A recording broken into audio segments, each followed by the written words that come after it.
It is an exciting and in many ways an historic morning here in Kansas City. We are proud to be on airport property. Thank you to Justin Meyer and the entire team at the Aviation Department for being outstanding hosts for us as we talk about what is the future for Kansas City.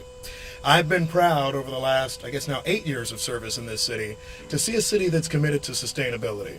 In the last year, we passed updated building codes.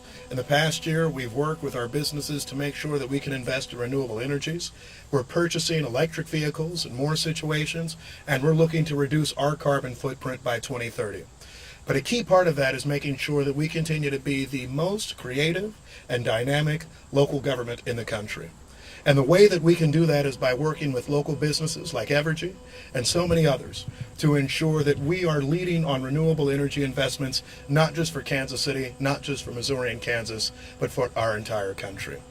Yesterday I was at the White House and had the chance to visit with a number of leaders and of course heard from the President as we talked about the passage of the Inflation Reduction Act a year ago. There'll be more than $110 billion of investments in renewable energies, more money and grants going to cities like ours that invest in transformative projects. And what we're seeing today is truly an example of that.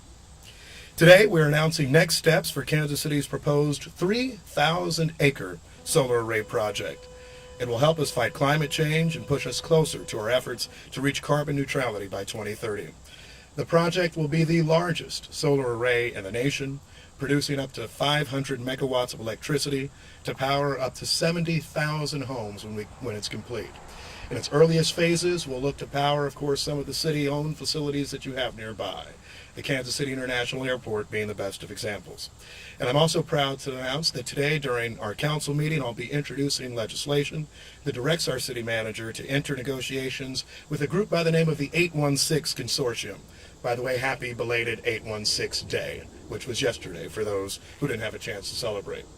That consortium is in many ways, I think, a recognition of businesses that have been exceptional partners for Kansas City for years. It's made up of Evergy, who you'll hear from shortly, my good friends at Burns & McDonnell, Savion LLC, and Herzog Contracting Corporation that's been essential in our construction of the streetcar project. Once approved, we'll work together through the end of the year to finalize costs and final details, and my hope is that we'll be back here next spring of 2024, to celebrate a groundbreaking.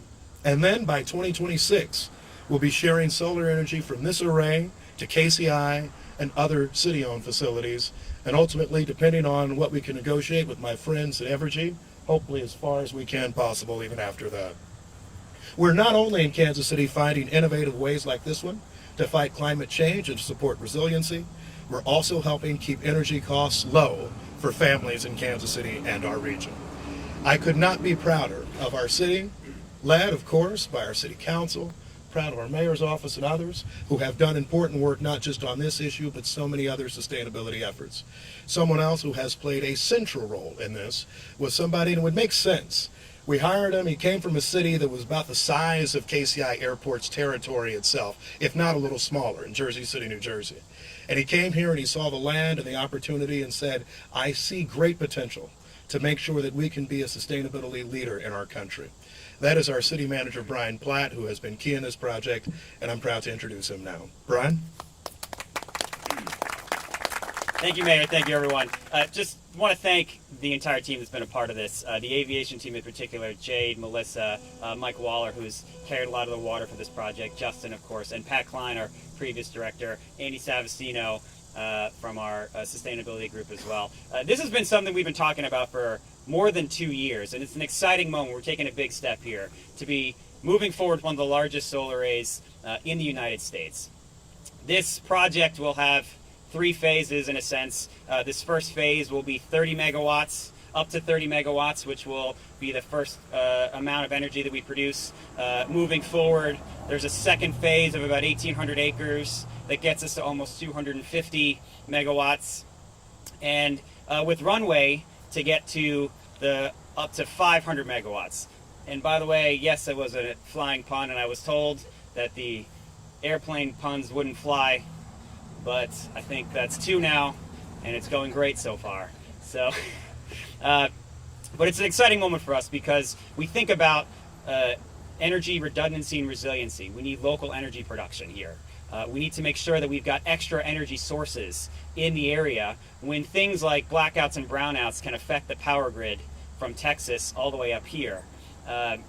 It's very important to us. When you think about how 70% of energy in Missouri is produced from carbon-based sources, this is transformational for air quality and quality of life improvements in Kansas City. We're so happy to be here today with our partners from the 816 Consortium. There's also a great benefit to the city coming. We're poised to make millions of dollars over the life of this contract. So this not only is an energy resiliency improvement, it's a sustainability initiative, reduction of carbon emissions, but also a cost benefit to the city. There are a lot of wins here. We're really excited about it. Thank you very much. Good morning. My name is David Campbell. I am the CEO of Evergy, and I'm honored to represent the 816 Solar Consortium here this morning. We're a group of 4 local companies that share the vision and saw the opportunity, along with the city, to advance our shared regional goals of a cleaner, cost-effective electrical grid, along with a world-class, award-winning international airport. So when the city put out its request for proposal, we mobilized quickly as a group of 4 separate companies to submit a bid as part of this project. Now, what is the 816 Solar Consortium? Well, we're 4 companies, all based in the 816 area code. We're all going to play distinct roles in this project, working together. Burns & McDonnell, an engineering and construction firm, is going to serve as a lead EPC on the project. Herzog, which is a rail and construction solutions provider, is going to do very extensive civic work on the project. Savion is a storage and solar developer, and they're the lead developer on this overall effort. And we at Evergy, the local utility, will serve as the owner and operator of this project. Now, when the city made their announcement yesterday, we were very excited. We're honored by this opportunity. Given our experience in this area and our passion for this region, this is a region we call home.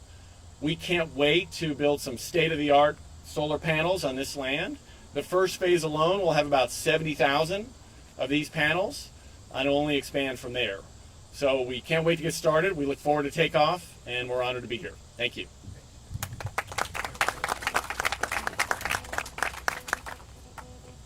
This is a green infrastructure investment like none other in Kansas City history.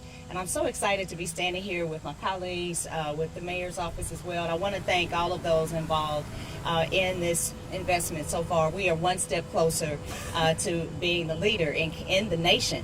Yet again, Kansas City is the leader among many. And so just excited for this opportunity. And I think we will be ready to take on some questions. Thank you. All right, thank you so much, Mayor Pro Tem. Thank you so much, and I want to make sure I acknowledge my colleagues as well. That's our Mayor Pro Tem Raina Park Shaw from the 5th District. We are standing in the 1st City Council District, something I need to get used to. 1st District Councilman at Large Kevin O'Neill is the councilman for this area. Going from the end to this end, Councilman Jonathan Duncan of the 6th District, Councilwoman Andrea Booth, 6th District at Large, who has been a true climate sustainability and resilience leader, and we thank you for that. And she also got the memo to wear green. Councilman Wes Rogers is joining us from the 2nd in District, graduate of Platte County R3 High School. That's very relevant here because we're in their territory. Lindsay French, I don't know her high school, but 2nd District at Large, and of course Councilwoman Park Shaw. With that, the Mayor Pro Tem, I apologize. With that, we'll take any questions you all might have. And you don't have to. So if there are no questions, thank you so much. Thank you to so many of our partners here. And by the way, I will note, I see friends from our climate advocacy community. I see our friends from organized labor, which as always we expect to be an important part of this project, and so many other interested and concerned Kansas Cityans. Thank you all so much, and congratulations again.